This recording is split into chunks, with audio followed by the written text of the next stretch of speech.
Hello, and welcome to the Sleeping Dragon's Den. Like I said earlier in my post, I'm going to do a resin review, or a resin reveal, and then I'm going to show you how to do that cute little Yoda tray that I had earlier today. So, like I said, I've been using the Dr. Crafty now, 1-to-1, and here's one of the dragon reveals. I also started using new mica powders. They're Rolio mica powders. They have a better shine to them. I've really enjoyed working with them. Then we got a unicorn.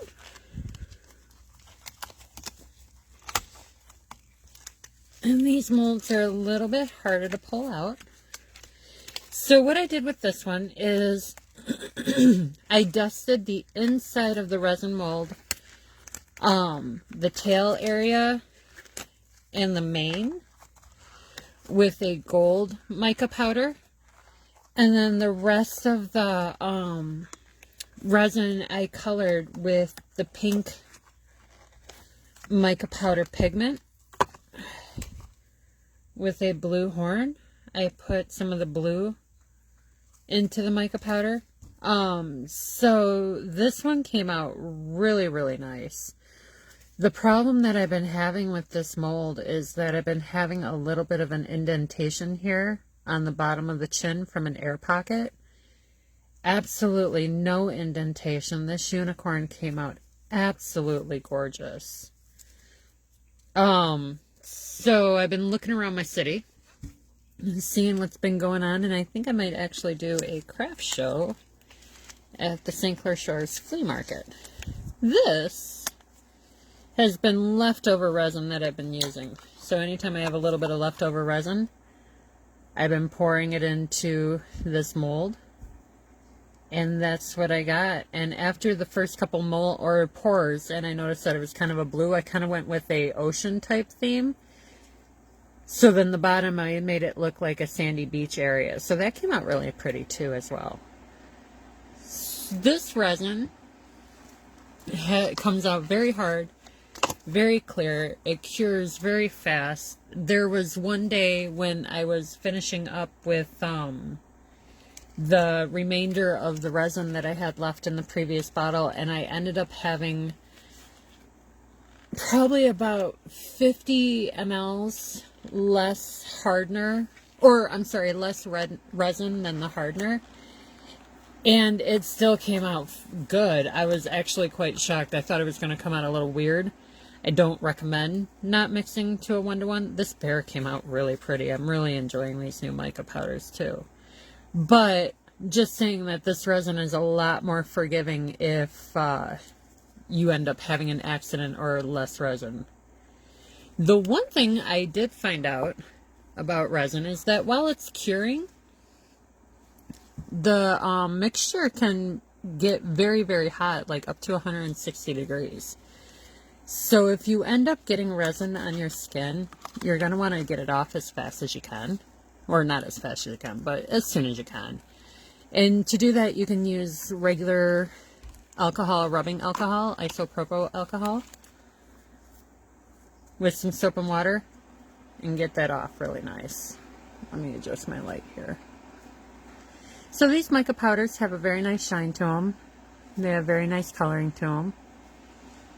That came out very well. I got another dragon over here. And these molds have been wonderful. I've been doing a lot more resin than clay because clay has been a scarcity lately. Polymer clay has definitely been something that's been hard to find. And that's that dragon.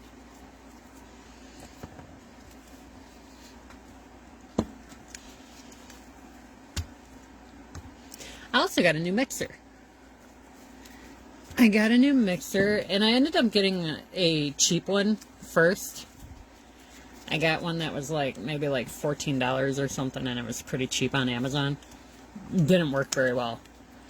Worked really poor. So I went back to the drawing board, little kitten. I went looking for another one. So this mixer is normally like $20, $21, something like that on Amazon. But if you get the yellow one, it ends up being, I think, like 14. So I don't care about the color much. I'll take the cheaper deal. Alright, let's grab this unicorn. And I'm endorsed by nobody. I do this in my spare time. This is a hobby for me. I like to do craft shows. I like to share my secrets if I have any. Here's that little unicorn. And I dusted the mane a different color, like a... I think I used the gray, like the silver gray. And then the pink color again. And what I'll do probably tomorrow after this hardens a little bit more is I'll take my grinder and go around the edges and smooth them out really well. Alright. So, this is the first time I've done this. And there's two different techniques that a lot of people do. They do the one technique where they put a clear layer of resin down and then place the sticker in. What I noticed happened with this came out really pretty, is that the sticker beveled a little bit. The ends went in, it kind of beveled, and I don't know how I really care for that. I guess it depends on the sticker. Like if it's a flower or something like that, then it beveling, I would like that, but for this, I don't know how I feel about that. Where this one, move some of my stuff out of the way. Where this one, I did the mold first, like this, and then I placed the sticker right onto the tray, and then I did a thin clear of resin, or a thin layer, sorry, excuse me, of resin over top. And that's how this one came out, and I really like how this one came out really flat and nice, and it just looks a lot more professional. So that's what I'm going to do with this one. So this one is hardened for 3 days. This is, or for 72 hours. And it's completely cured. It's hard, it's not moving. So what I did is then I take the sticker. It has to be a vinyl sticker or one of those water bottle stickers that is waterproof. Otherwise, the resin will discolor it and make it not look so nice. So you take the backing off and you just place it however you like. I got a couple of these. I also got some DC and Marvel superheroes coming in the mail. Figure try something new since I can't find any clay. And then I will take my resin and pour. I did about 20 cc's, or 20 ml, sorry. And it cleared, or it covered it just perfectly. So I think I might do a little bit more just to give myself a little bit more leeway. And I just look right at the side. Fill it all the way up.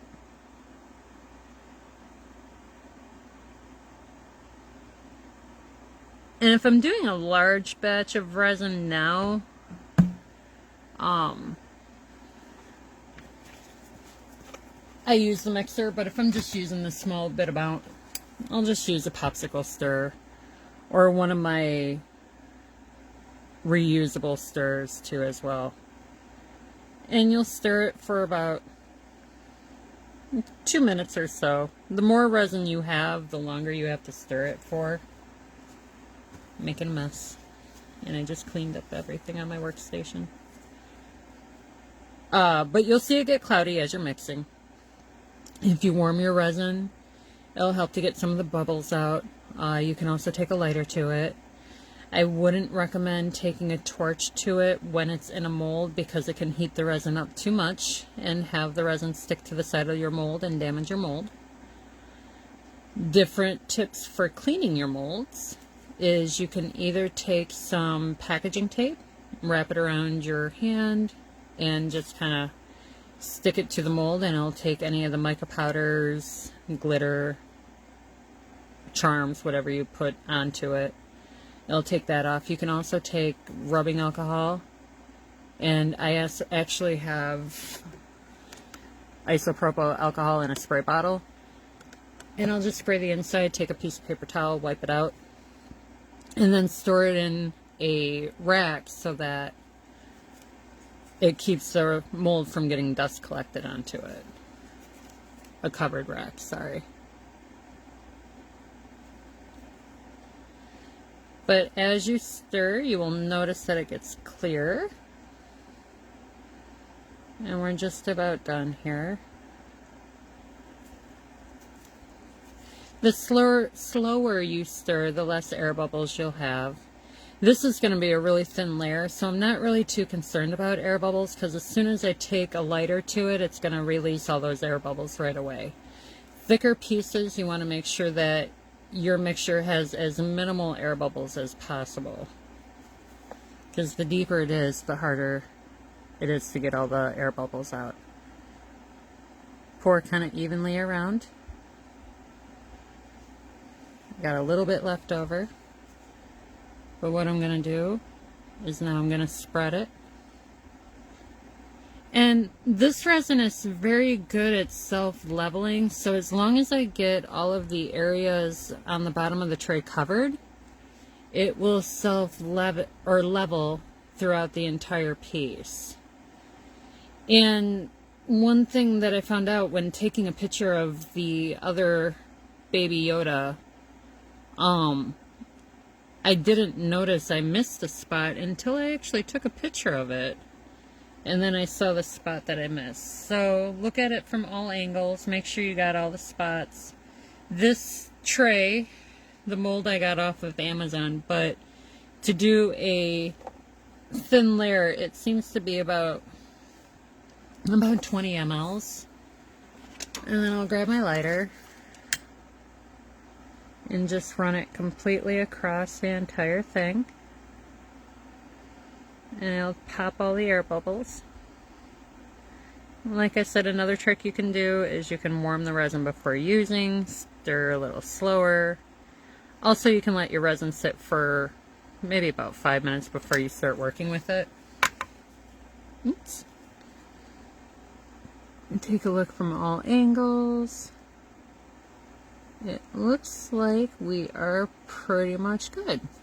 So then what you do with this, you want to make sure to cover it. Sometimes I use like one of those Tupperware shoebox plastic containers to cover it. This way you keep any kind of dust particles, anything like that that's possibly in the air from falling into it. Let it sit for another 24 or 48 hours for it to completely harden. And when you're done, you'll have something like this. I hope that was helpful. If you have any questions, feel free to comment, like, and subscribe. And have a great night. Bye.